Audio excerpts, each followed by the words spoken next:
Good morning and welcome to the premier breakfast club in the desert.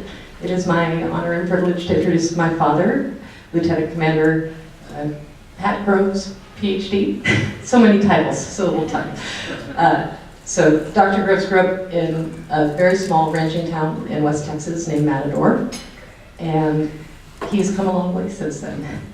He attended Rice University in the mid-60s, and thank you, Nicholas. He graduated with 4 degrees, including a Ph.D. in electrical engineering, which is now basically the field of computer science. And during that time, he was in the Naval Reserves, in the ROTC. And after graduation, he spent 2 years on active duty on the faculty at Annapolis. After Annapolis, he moved to the San Francisco Bay Area and was in the Naval Reserve for 16 years. During that time, he worked as an engineer and manager for defense contractors in Northern California until retiring from defense contractors in 1980. He was involved in the startups of the 60s, 70s, 80s, and early 90s until he changed jobs and became a pilot professionally with my mom. He got his pilot's license at Houston Beach in 1956. He used his VA benefits after leaving active duty to get more certificates and ratings.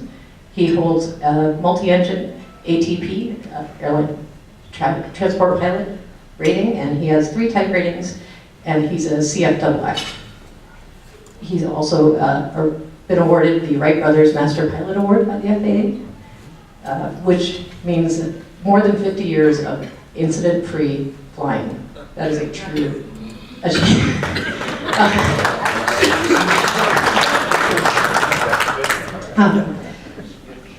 My parents met because in 1973, a mutual friend knew they were both looking for friends who were pilots, and it was a very short courtship after that, and they were both married, and on their honeymoon, they came here to Palm Springs. So it's fun to have come full circle back to Palm Springs again. I'm supposed to say that my sister and I are married to wonderful husbands. And we have provided several amazing grandsons. And now that I'm blushing, without further ado, I would like to introduce to you Lieutenant Commander Pat Groves.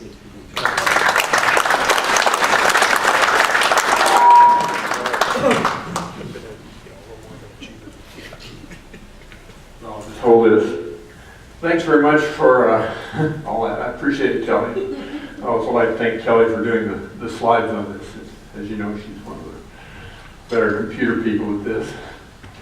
I like coming here to the Oboe Pilots and have for a number of years because, as Mr. Hines said, your wonderful stories here.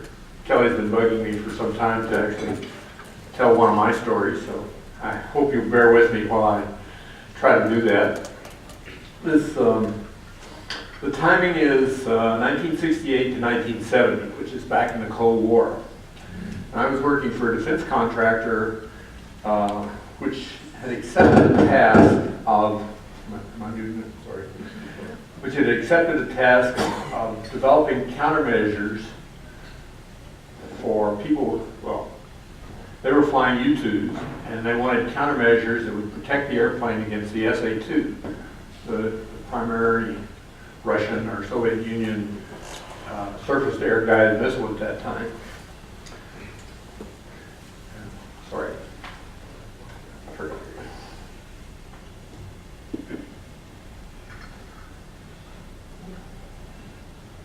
Here, which looks something like that. I mean, the airplane we were working on was we call the Rumble version.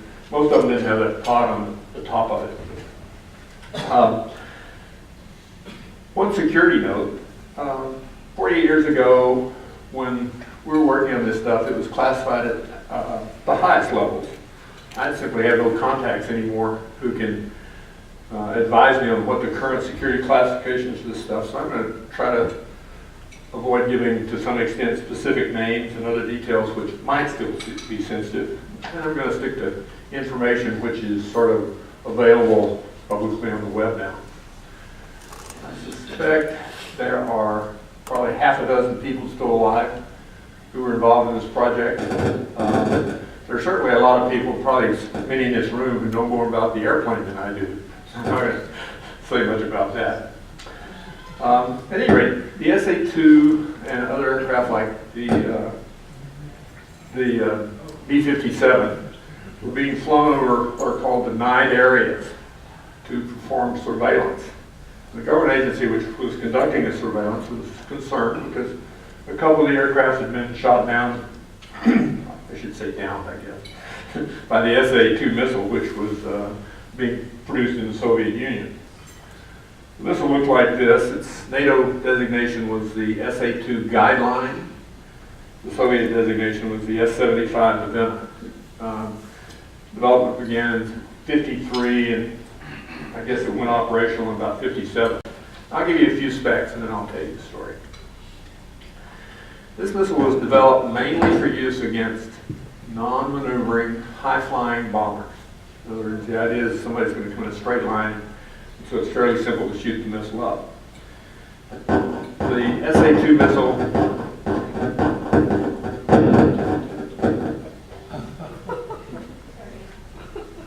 okay. Thanks. Take your time. It was deployed to maybe 1,000 sites in the USSR by 1960.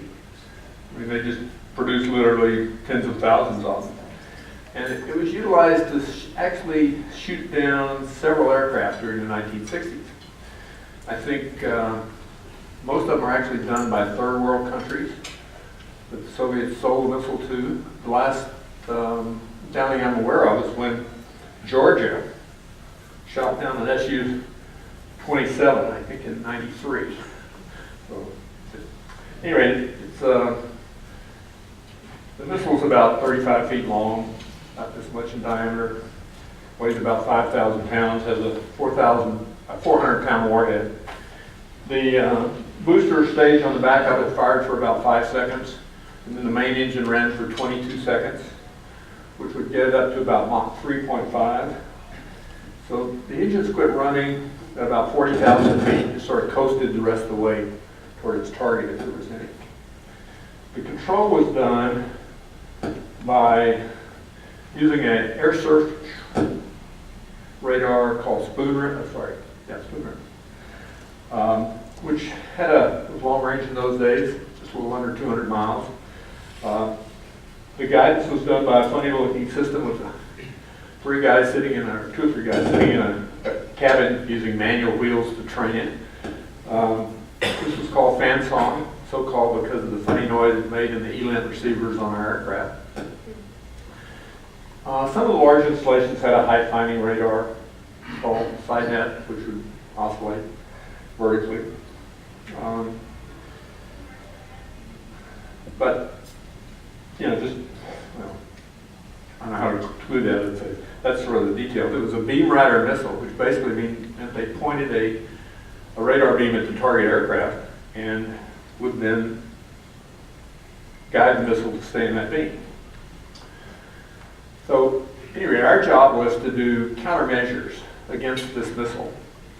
And we had two ways of doing it. One is, can the airplane evade it? Because here we're dealing with an airplane that, while technically was maneuvering, unlike the bombers, couldn't maneuver very much. At the altitudes that the U-2 was flying, there was just a few knot window between Mach buffet and stall, either one of which could be catastrophic to the airplane.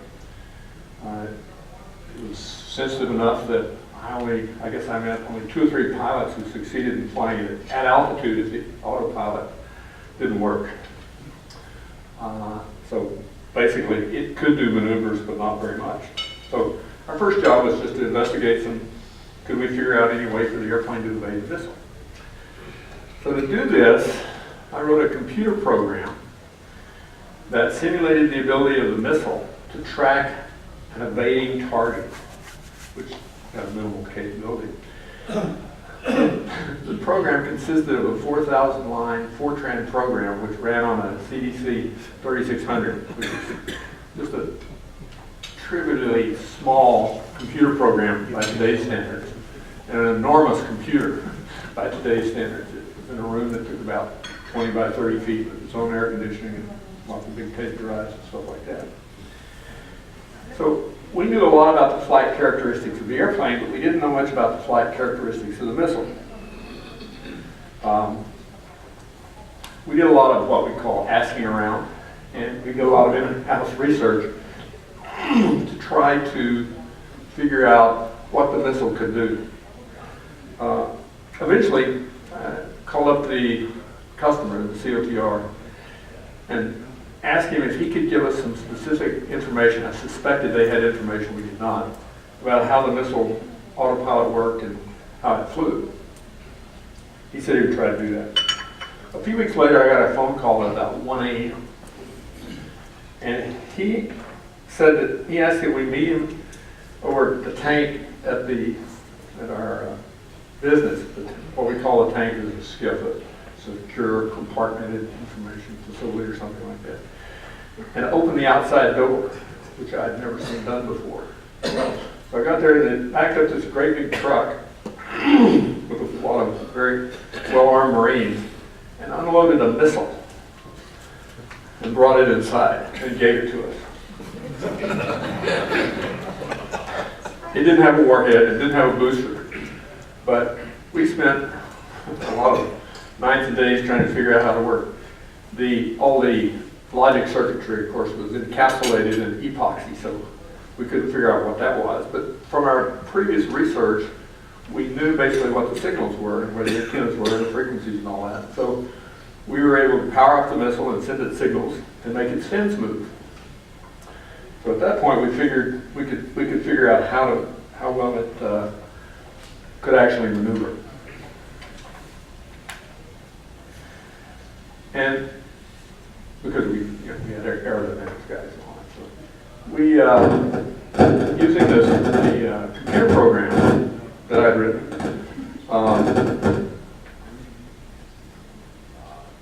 Sorry about that. We evaluated a lot of different scenarios on what the airplane could do, and eventually came up with some pretty obvious things to do. I mean, all it could really do is shallow dives of one kind or another, maybe increase the speed very slightly and try to get out of the way of the missile. But we were also building some electronics to go on the airplane. I'll get that in a second. We were able to come up with a scheme where if you did it when the equipment indicated, we could predict an 80% chance of evading the missile. And so we gave this information to the customer, and they thanked us greatly for it and told us to go on with the electronic countermeasures. And I'll skip ahead and say that in later years I asked, how well did we do? Because one of the frustrations of doing a job like this is we were allowed almost no contact with actually any of the results of what we produced. And so, they couldn't come back and say, okay, we flew a mission today and they were able to evade the missiles or something like that. But in later years, they said they used the technique and they were very happy with it. Sorry. It's obvious questions here. Got a slide on that? No. Back up here. Obvious questions here is how do we get information about the guidance command system signals, and where did the customer get the missile?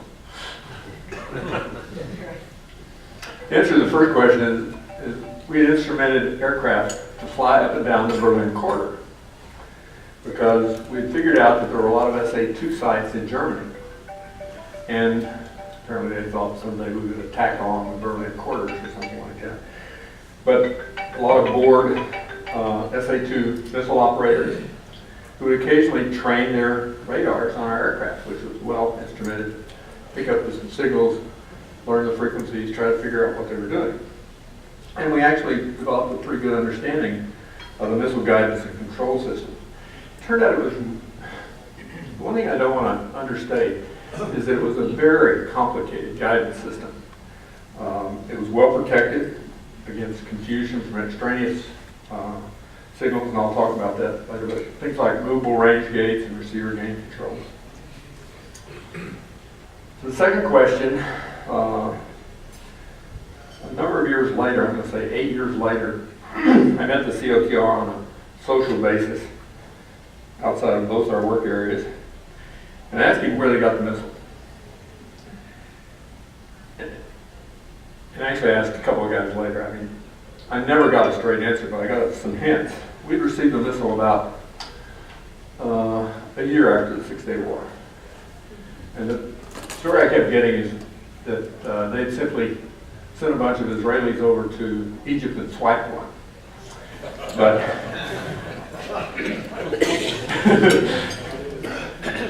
there were other hints, some of which were more plausible in my view. They just captured some in the Sinai because the Egyptians were using them against the Israelis. Okay, the second approach. ECM stands for electronic countermeasure. I'm sure everybody here knows that. But is there some way we can take control of the missile guidance during its flight? Once we knew how the missile worked, we started thinking about ways to do this. Eventually we came up with a strategy, and we built a system which was literally gold-plated. I mean, we used lots of gold in that box because this is in the days before personal computers, microcomputers, mini computers were a brand new thing at that time.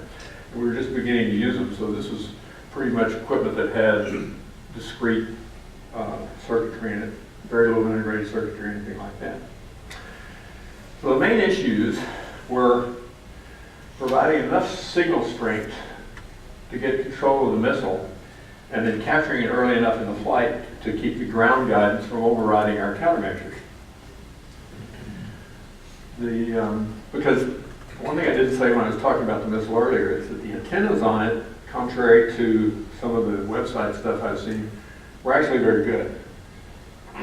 The missile we got had slot antennas in the rear of the big fins, which had a 40 dB front to back gain ratio, which is a ratio of about 10,000 to 1. So the signal from the front had to be much larger than the signal coming from the guidance system. Our key lucky break happened with one of our techs, a guy named Clark Miller. I don't think he's alive anymore, so I'll give you his name. He's the guy who spent all his time in a dark room playing tapes from the surveillance stuff we'd done, looking at things on scopes, trying to figure out what the signals did. And he realized that we were hearing a very faint guidance signal for a minute or two before the missile was launched, before the big guidance came on. And to make a long story short, eventually we figured out that when they were getting ready to launch the missile, because this is vacuum tube days for the Russians, they had to turn everything on and let it warm up for a while. And to do that, they would take the signal they were going to transmit over the antennas on the fan song and just run them into a big resistor. But there was some radiation from this resistor. And if we had a sensitive enough receiver, we could pick it up. And that would tell us when a launch was imminent. But this was very important because the power of the guidance. It's static. It's the sweater, you think? Oh, here. Yeah.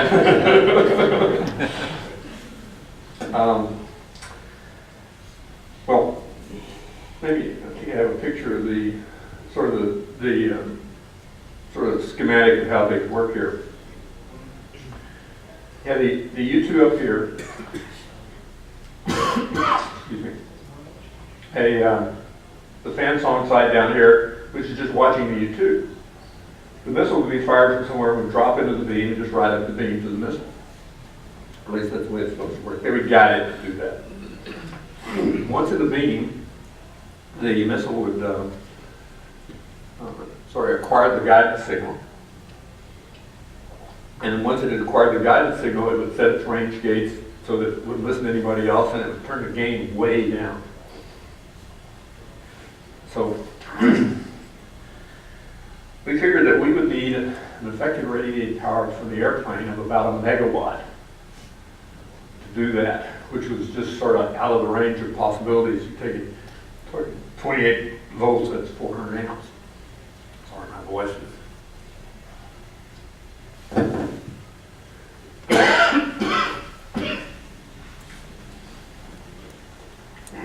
I'll try to do this.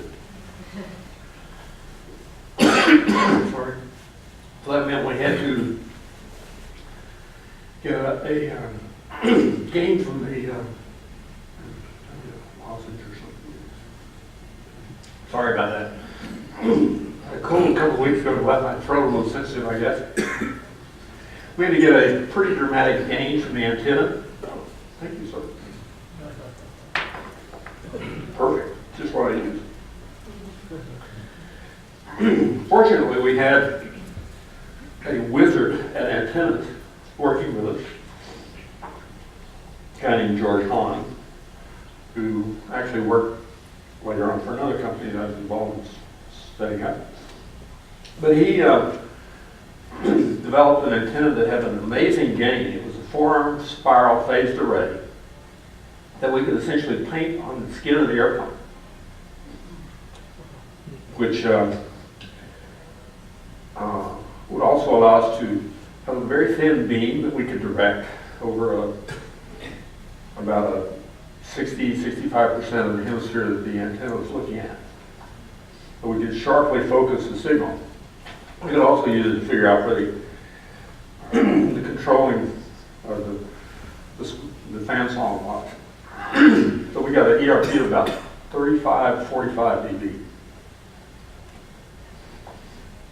Then we made a search with the customer's help to try to find equipment to allow us to build a transmitter to put on the airplane that would be very high powered. The key item we needed was a beam powered tetrode, which, as far as we could tell, wasn't being produced. The one we needed would operate at those altitudes, temperatures, and so forth. So the program manager and I, close friends, also no longer alive, traveled around the country talking to other companies who could possibly build this tube for us, which was a total story itself I won't get into. We were both 28 years old at the time. And I can remember a dark, snowy evening in Schenectady, where we went to talk to a group of guys who'd been assured could build this tube. Turns out they were all about at least twice as old as we were. And it took several hours, 4 or 5 hours, and repeated contacts with the customer before they would talk to us.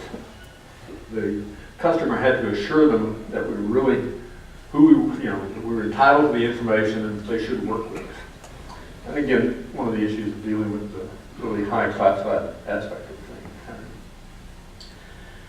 the thing. But at any rate, we designed, built, and installed a system on the aircraft which would listen for the little bitty faux fan song signal just coming out of the receiver.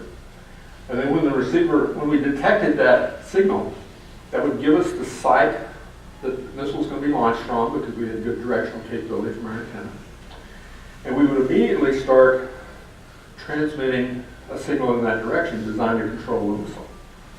And because we had figured out how to give it some commands, but not all commands. About the only one we could really give it well was a full up command.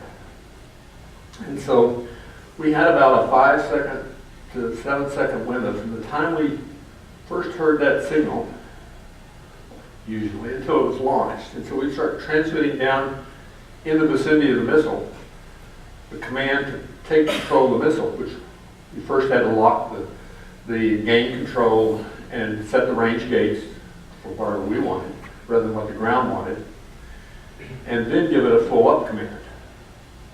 That makes sense? Well, we built and sort of semi-tested it they brought an airplane to Moffett Field a couple of times, which we installed, and of course we could tell everything was working, but again, I was never involved in any actual testing of the system. Did it really work? I never received an official report from the customer about the effectiveness of our system, but in later years I was told it had been deployed, it had been used for a few years, and it had been, that they were happy with the results. So again, you have this minor frustration of this is a system we've probably worked on just night and day for 16, 18 months. We never really got to know, did it work?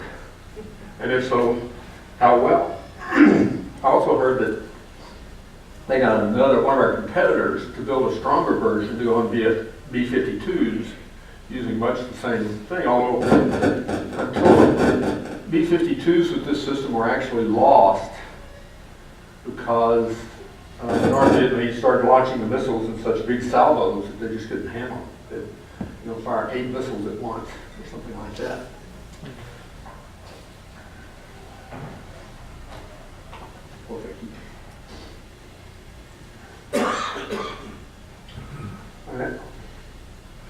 Okay, that's sort of my story in short. Anybody have any questions? Sir? In the early 60s, I worked at Raytheon. And, that band song that you showed that picture, that has to be a CW radar, continuous wave radar. The Hawk missile had a system like that. One of those antennas is the receive, one's the transmit. We had 5,000 watt CW Hawk battery. And that picture you showed is of the missile noise. Right. Was similar to that. But basically, we turned it semi-active homing. And so what would happen? You reflect the radar off the airplane and come back to the missile. Right. And the missile had an antenna in the rear. So it super hypnotized the signals. And that was a super accurate system. Now the way to beat that, if you're a pilot, the way to beat that, of course, is to basically you're tracking off the Doppler shift. Right. And the way to beat that is to fly in a circle from the beam. Right. Right. So the Doppler goes to 0. Doppler couldn't see. Right. Right. So, and the guys who knew that they would run these things at White Sands, and they would the pilot would try to obey the drone that was right.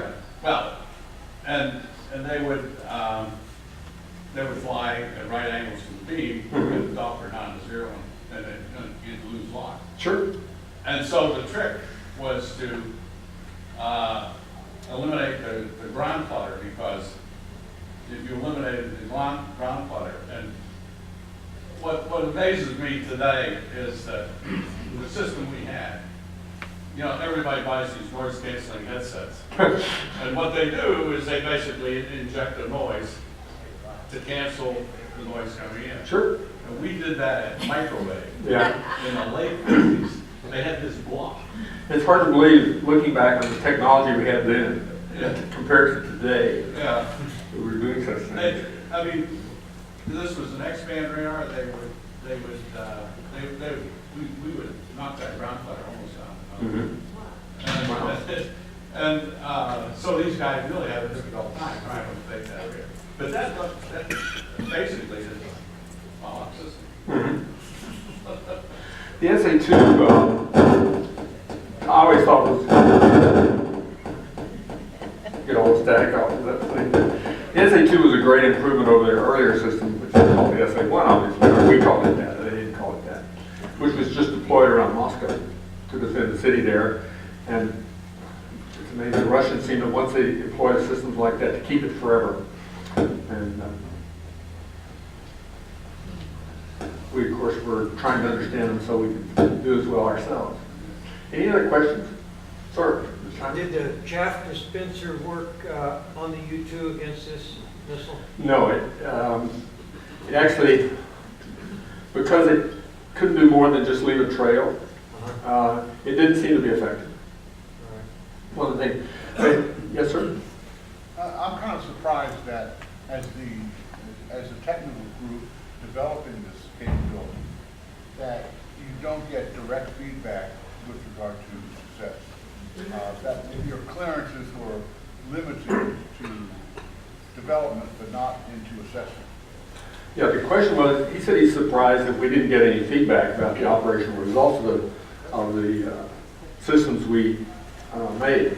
And you're right, the clearances required, I mean, we had as high clearances as possible, but I think it was just the need to know. They didn't feel like we needed to know those things unless they had specific questions. And so, that's the way it worked. What year did you write your simulation program? 69. What platform did you do that on? It was a CDC 3600. Okay. And very kludgy, very slow computer by today's standards. But nonetheless, we went to the customer about getting a better computer.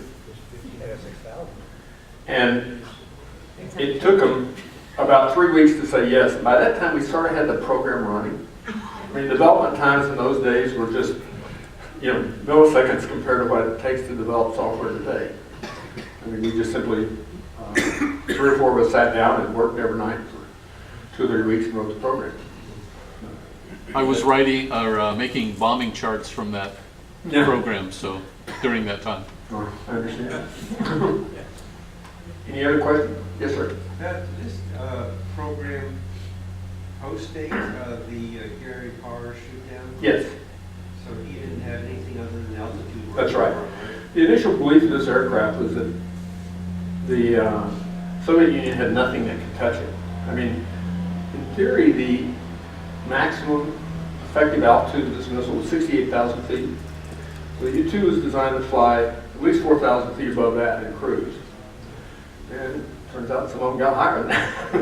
I mean, it was just coasting after it went to about 40,000 feet, so who knows? Particular conditions, better trajectory or something. Lucky shot. Yeah. The warhead had a pretty good lethal range. It was basically a cylindrical metal cage of, when it exploded, it was sort of like having a few dozen pieces of rebar that were sort of spinning out in all directions from it, in addition to just the blast itself. Good. Any other questions? Well, thank you, Joan. It's good of you to listen to my story.